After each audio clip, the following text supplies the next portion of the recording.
So that's really, really helpful. What tips do you have for coping with twins once they're here? Once they're born, it is hard. I think we have a lot of information about this in our Preparing for Twins course in particular. We're just about to launch a new version of that course. So if you're expecting, please do get in touch or keep an eye out for that.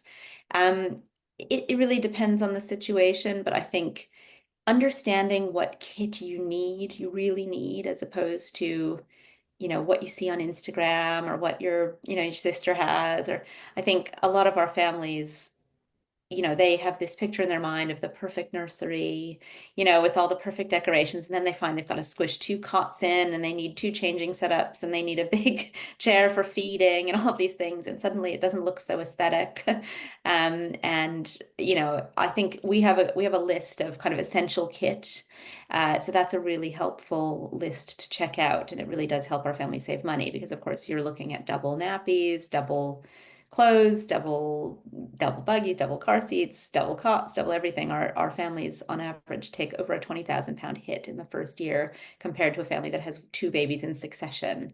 If you have other children, you might have to change your car, or if you're having triplets, you might have to change your car, you might have to change your house. Like it's a big life adjustment. So I think really looking at what you really, really essentially need rather than kind of what other families might kind of advocate for, is a very useful thing to have. Uh, just really, I think just learning as much as you can while you've got that time.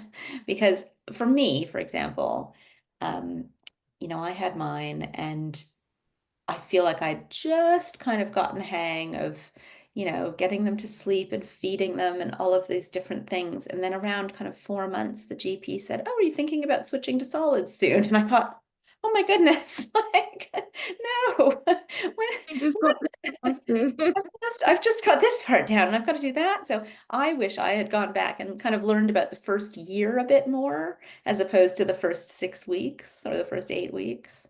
I think, pulling in help however you can and really taking it, not kind of being, a martyr and insisting on doing it all yourself or kind of being hard on yourself that you